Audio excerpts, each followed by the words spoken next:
क्या आपने कभी मुर्दों को जिंदा होते देखा है? शायद नहीं, क्योंकि मुर्दे कभी जिंदा नहीं होते।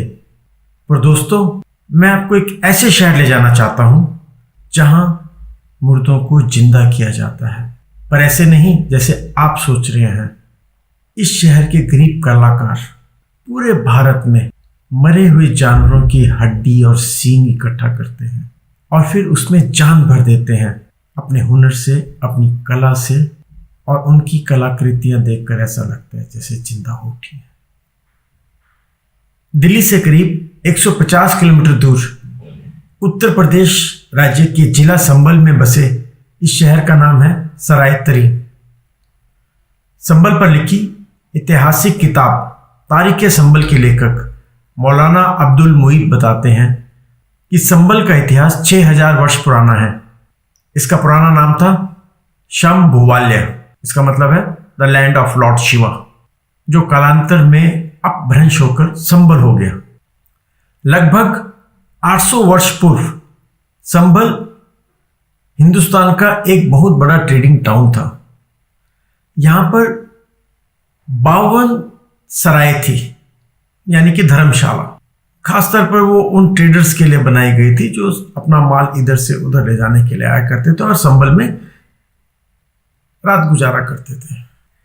इन्हीं 52 सराय में से एक जगह है सराय तरी। लाखों लोगों की जनसंख्या वाले इस शहर का सबसे बड़ा उद्योग है हड्डी और सींग। ये भारत भर में जगह जगह जाकर डिस्ट्रिक्ट, तालुका, गांव मरे हुए जानवरों की हड्डी और सींग इकट्ठे करते हैं और फिर उसको जिंदा करके पूरी दुनिया में एक्सपोर्ट करते हैं। आपको हैरानी होगी, दुनिया भर में जहां हड्डी और सींग को डिस्पोज ऑफ करना एक बहुत बड़ी पर्यावरण समस्या है, वहीं इस छोटे से शहर के बासिंदे इसी गंदी, बदबूदार, बीमारी फैलाने वाली हड्डी सींग से बने हैंडीक्राफ्ट को एक्सपोर्ट कर हिंदुस्तान को तकरीबन 500 से 800 करोड़ रुपए की विदेशी मुद्रा अर्जित करते हैं। दोस्तों, ये कहने में जितना आसान लगता है उतना है नहीं। इसको प्रोसेस करने में या आपको जिंदा करने में बहुत सी लंबी प्रोसेस के थ्रू गुजरना पड़ता है। पहले बहुत बड़े बड़े बर्तनों में काफी लंबे समय तक उबाला जाता है ताकि इसके सारे हानिकारक जीवाणु मर जाए। इन उबली हुई हड्डियों को फिर छोटे छोटे बिस्किट में कन्वर्ट कर दिया जाता है और उन बिस्किट से छोटे छोटे टुकड़े करके जैसे हमें चाहिए होते हैं उसकी हम हैंडीक्राफ्ट आइटम्स बनाते हैं। Photo frame, tray, boxes, mirrors, magnifying glasses, आप नाम लीजिए, जो आप चाहते हैं वो आपको बना हुआ मिलेगा। बड़े बड़े टेबल, कुर्सियां, मेज। पहली नजर में ऐसा लगता है कि ये मरे हुए जानवरों की हड्डियों से नहीं बल्कि हाथी दांत से बनाए गए आइटम्स हैं, और इसीलिए जब इसको विदेशी लोग अपने देश में प्रमोट करते हैं तो इसे आइवरी लाइक हैंडीक्राफ्ट प्रोडक्ट कहते हैं। मतलब हाथी दांत जैसे बने हुए प्रोडक्ट। अगर आप उसको नजदीक से देखें तो आपको पता चलेगा वो हाथी दांत नहीं है। जैसे दूर से देखने पे ऐसा लगता है जैसे कि सच में हाथी दांत की बनी हुई चीजें आपको बेची जा रही हैं। अब बात करते हैं सींगों की। सींगों की भी कुछ ऐसे ही प्रोसेसिंग की जाती है, बस इसको उबाला नहीं जाता। पहले सींगों की नोक से दुनिया के बेहतरीन बटन बनाए जाते हैं। अगर आपने अच्छी कंपनी की ब्रांडेड बहुत महंगी शर्ट पहनी है तो विश्वास कीजिए उसके बटन सराय तरी सींगों से ही बने होंगे। और इन बचे हुए सींगों से हम अद्भुत अनबिलीवेबल प्रोडक्ट्स बनाते हैं, जैसे बियर मग, हॉर्न बाउल्स, सलाद सर्वर्स, डेकोरेटिव हॉर्न्स। लिस्ट बहुत लंबी है। अब हम इन प्रोडक्ट्स की खासियत पर आते हैं। इस प्रोडक्ट की सबसे बड़ी खासियत है कि इसको प्रोसेस करने में कोई केमिकल इस्तेमाल नहीं किया जाता।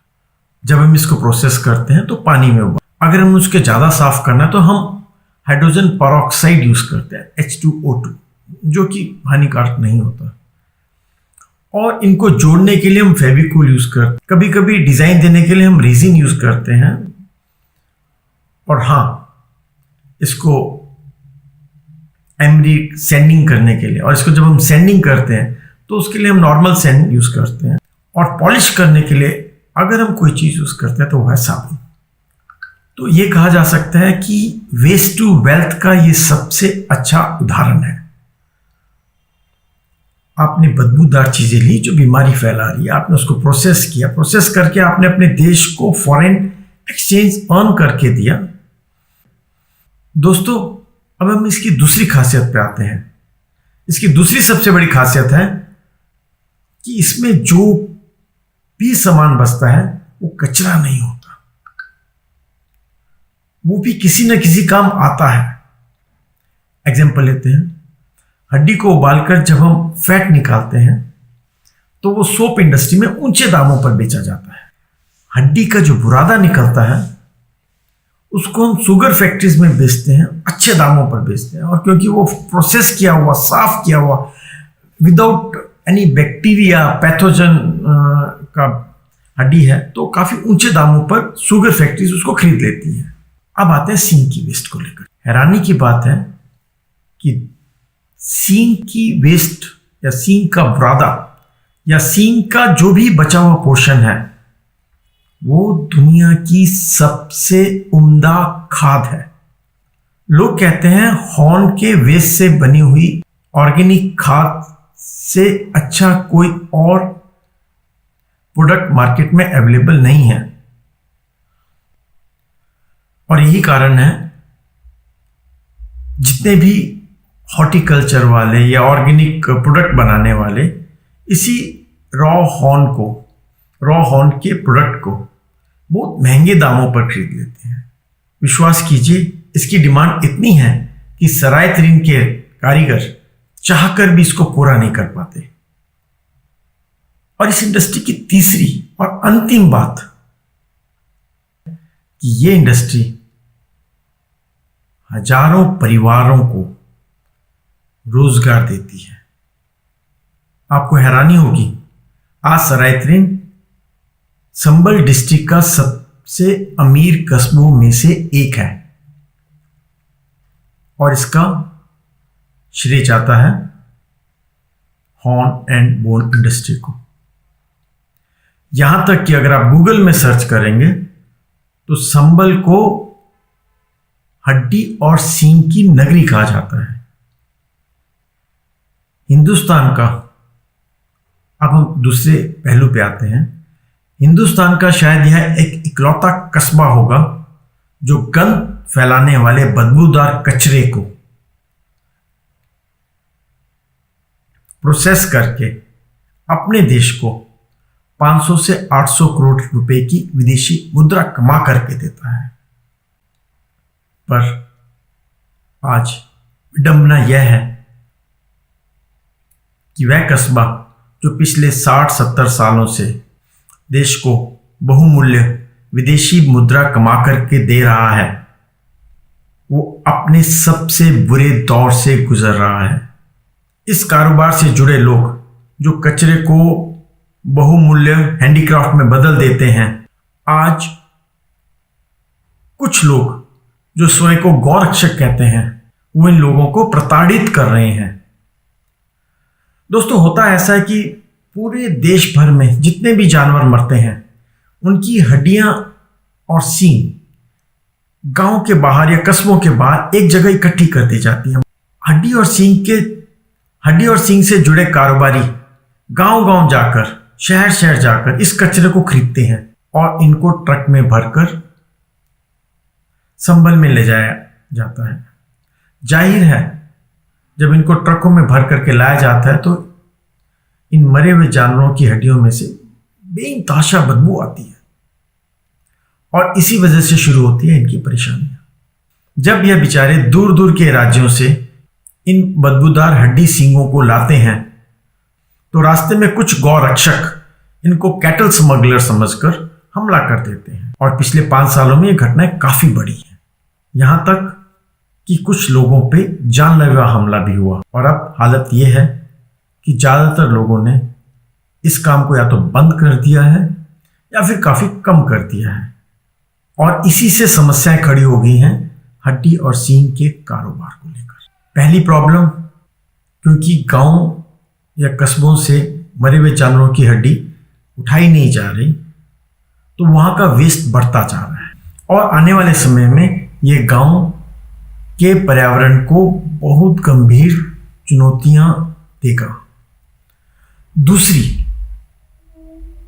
प्रॉब्लम, क्योंकि कच्चा माल आना कम हो रहा है, इस सेक्टर का एक्सपोर्ट भी धीरे धीरे कम हो रहा है। जो इंडस्ट्री कभी भारत को 800 करोड़ के करीब कमा करके देती थी 2013-14 में, आज वो कम होकर के 500, 400, 600 करोड़ के आसपास पहुंच गया है। इसका मतलब जो कचरे से हम कचरे को डॉलर में कन्वर्ट करते थे या कचरे को हम फॉरेन एक्सचेंज में कन्वर्ट करते थे, बीमारियों को दूर करते थे और इससे रिलेटेड एंसिलरी इंडस्ट्री को फीड करते थे, वो खत्म हो गया। तीसरी प्रॉब्लम है कि जो कारीगर इस कारोबार से कई दशकों से जुड़े हुए हैं, उनकी रोजी और रोटी के लिए एक बड़ी समस्या खड़ी हो रही है। और दोस्तों, कभी कभी तो लगता है भारत की यह अनोखी और दुर्लभ कला, जो वेस्ट टू वेल्थ का सर्वोत्तम उदाहरण है, कहीं अपनी मौत ना मर जाए। नमस्ते दोस्तों, मेरा नाम है विजय ठाकुर और आप देख रहे थे आपका अपना चैनल इंडिया हर्ट्स। आपको ये वीडियो कैसी लगी प्लीज कमेंट कीजिए और अगर पसंद आई तो लाइक एंड सब्सक्राइब भी अवश्य करें। धन्यवाद। जय हिंद।